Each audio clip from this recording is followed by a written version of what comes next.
ಕೇಂದ್ರದ ಮೇಲೆ ನೋಡಿ, ಈ ಪ್ರಿಯಾಂಕಾ ಖರ್ಗೆಗೆ ದಿನ ಬೆಳಕಾದ್ರು ಅವ್ರಿಗೆ ಮಾಧ್ಯಮದ ಮುಂದೆ ಮಾತಾಡೋದು ಒಂದು ಬಾಯಿ ಚಟ ಆಗ್ಬಿಟ್ಟಿದೆ. ಎಲುಬಿಲ್ಲದ ನಾಲಿಗೆ. ಅನಗತ್ಯವಾಗಿ ಮೋದಿಯವ್ರನ್ನ, ಕೇಂದ್ರ ಸರ್ಕಾರವನ್ನು, ಸಂಘ ಪರಿವಾರವನ್ನು ಟೀಕೆ ಮಾಡಿದರೆ ಭಾಳ ದೊಡ್ಡವರಾಗ್ಬಿಡ್ತೀವಿ, ಮುಂದೆ ಮುಖ್ಯಮಂತ್ರಿ ಆಗಿಬಿಡ್ತೀನಿ ಅಂತೇಳಿ ರಾಹುಲ್ ಗಾಂಧಿ, ಪ್ರಿಯಾಂಕಾ ಗಾಂಧಿ, ಸೋನಿಯಾ ಗಾಂಧಿ ಮೆಚ್ಚಕ್ಕೋಸ್ಕರ ಇಂಥ ಕೀಳು ಮಟ್ಟದ ಹೇಳಿಕೆ ದಿನನಿತ್ಯ ಕೊಡ್ತಾ ಇದ್ದಾರೆ. ಪ್ರಿಯಾಂಕಾ ಒಂದು ನಿಮಿಷ, ಮಲ್ಲಿಕಾರ್ಜುನ್ ಖರ್ಗೆ ಅವರ ಮಗ ಅನ್ನೋದೇ ಒಂದು ಬ್ರ್ಯಾಂಡ್ ಲೇಬಲ್ ಆಗ್ಬಿಟ್ಟಿದೆ. ಹಿಂದೆ ಭಾಳ ಮಾತ್ರವಾದ ಇಲಾಖೆ ಅದು ಗ್ರಾಮೀಣಾಭಿವೃದ್ಧಿ ಇಲಾಖೆ. ಆ ಗ್ರಾಮೀಣಾಭಿವೃದ್ಧಿ ಇಲಾಖೆಯಲ್ಲಿ ಅಂಕ ಎಷ್ಟು ಮಾರ್ಕ್ಸ್ ಅಂತ ಕೇಳಿದರೆ 0. ಅವ್ರ ಇಲಾಖೆ ಅಂದ್ಬಿಟ್ಟು ಎಲ್ಲವನ್ನೂ ಮಾತಾಡಿದರು.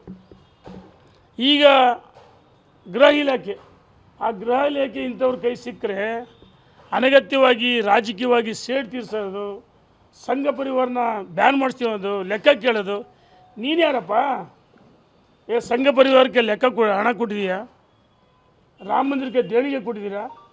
ರಾಮ ಮಂದಿರವನ್ನು ಟೀಕೆ ಮಾಡ್ತಕ್ಕಂಥವ್ರು ದೇಣಿಗೆ ಕೊಡ್ದವರು. ಈ ರೀತಿ ಮನ ಬಂದಂತೆ ಎಲುಬಿಲ್ಲದ ನಾಲ್ಕು ಹುಚ್ಚುಚ್ಚಾಗಿ ಮಾತಾಡಿದರೆ ಬಹುಶಃ ದೇಶದಲ್ಲಿ ಹೆಂಗೆ ಕಾಂಗ್ರೆಸ್ ಧೂಳಿಪಟ್ಟಾಗಿದೆ, ರಾಜ್ಯದಲ್ಲಿ 2028ರಲ್ಲಿ ಕಾಂಗ್ರೆಸ್ ಧೂಳಿಪಟ್ಟಾಗುತ್ತೆ ಅಂತೇಳಿ ಹಿಂದೂ ವಿರೋಧಿ ಸರ್ಕಾರ ಇದು, ರೈತ ವಿರೋಧಿ ಸರ್ಕಾರ, ಜನ ವಿರೋಧಿ ಸರ್ಕಾರ, ಬಡವರ ವಿರೋಧಿ ಸರ್ಕಾರ. ಬಡವ್ರ ಮೇಲೆ ಹೊಟ್ಟೆ ಹೊಡೆದು ಆ ಸಂದೇಶ ಸುರಕ್ಷೆ ಅಂಗವಿಕಲ ವಿಧವೇತನ ಪರದಾಡ್ತದಲ್ಲ, ನಿಮಗೆ ಕರಿಕರವಿಲ್ಲ, ಮಾನವೀಯತೆ ಇಲ್ಲ. 18 ಲಕ್ಷ ಜನರಿಗೆ ಇವರಿಗೆ ಅಭಿವೃದ್ಧಿ ಹಣ ಇಲ್ಲ. ಅದಕ್ಕೋಸ್ಕರ ಮಹಾಶಾಸನಗಳು ವಿಸ್ತರಿ ವೇತನ ಬಾಕಿ ಕೊಡ್ತಾ ಇಲ್ಲ. ಗೃಹಲಕ್ಷ್ಮಿಗೆ ಹಣ ಇಲ್ಲ, ಅಭಿವೃದ್ಧಿಗೆ ಹಣ ಇಲ್ಲ. ಇಂಥ ಕೆಟ್ಟ ಸರ್ಕಾರ ಜನ 2028ರಲ್ಲಿ ನಿಮ್ಮನ್ನು ಧೂಳಿಪಟ ಮಾಡ್ತಾರೆ, ಕಿತ್ತೆಸಿದ್ದಾರೆ ಅಂತೇಳಿ ನಾನು ಎಚ್ಚರಿಕೆಯನ್ನು ಕೊಡ್ತೀನಿ. ಬಹುಶಃ ಪ್ರಿಯಾಂಕಾ ಖರ್ಗೆ ಅಂತೂ ಭಾಳ ಉದ್ದಟತನ ಮಾತಾಡ್ತಾರೆ. ಒಬ್ಬ ಸಚಿವರಾಗಿ ಯಾವ ರೀತಿ ತಮ್ಮ ನಡವಳಿಕೆಗೆ ಇರಬೇಕಂತ ಇವರು ಅರ್ಥ ಮಾಡ್ಕೊಳ್ಬೇಕಂತ ಹೇಳಿ ಒತ್ತಾಯ ಮಾಡ್ತೀನಿ. ಅಲ್ಲ ಸರ್, ಈಗ ಆಲ್ರೆಡಿ ಧರ್ಮೇಂದ್ರ ಪ್ರಧಾನ್ ರಾಜೀನಾಮೆ ಕೊಟ್ಟ. ನೋಡಿ, ಧರ್ಮೇಂದ್ರ ಪ್ರಧಾನ್ ಅವರ ಪಾತ್ರ ಯಾವುದೂ ಇಲ್ಲ.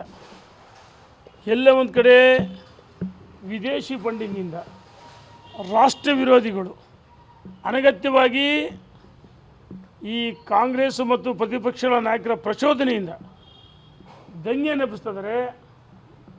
ಆದರೆ ನರೇಂದ್ರ ಮೋದಿಜಿಯವರು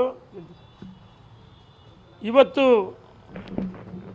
ಏನು ಘಟನೆಗಳಾಗಿದೆ, ಆದರೆ ಧರ್ಮೇಂದ್ರ ಪ್ರಧಾನ್ರವರು ರಾಜೀನಾಮೆಯನ್ನು ಕೊಟ್ಟಿದ್ದಾರೆ. ಇದು ಯಾವುದೇ ಒತ್ತಡಗಳಿಗಲ್ಲ, ಸ್ವಯಂ ಪ್ರೇರಣೆಯ ರಾಜೀನಾಮೆಯನ್ನು ಕೊಟ್ಟಿದ್ದಾರೆ. ಮೋದಿಯವರ ಕೈ ಬಲಪಡಿಸ್ತಾರೆ. ಇದರಲ್ಲಿ ಧರ್ಮೇಂದ್ರ ಪ್ರಧಾನರವರ ಪಾತ್ರ ಯಾವುದೂ ಇಲ್ಲ.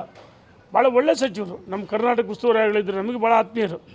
ಆದರೆ ಅವರ ಕೇಂದ್ರ ಸರ್ಕಾರಕ್ಕೆ ನರೇಂದ್ರ ಮೋದಿಜಿಯವರಿಗೆ ಮತ್ತು ಧರ್ಮೇಂದ್ರ ಪ್ರಧಾನ್ ಅವರಿಗೆ ಮುಖಕ್ಕೆ ಮಸಿ ಬಳಿಬೇಕಂತ ಹೇಳಿದ್ರೆ ಆ ಮಸಿ ವಾಪಸ್ ಕೈಯಲ್ಲಿ ಮಸಿ ಬಳಿದ್ರೆ ಮತ್ತು ಅವರ ಕೈಗಳಿಂದ ಅವ್ರ ಮುಖಕ್ಕೆ ಮೆತ್ತುತ್ತೆ.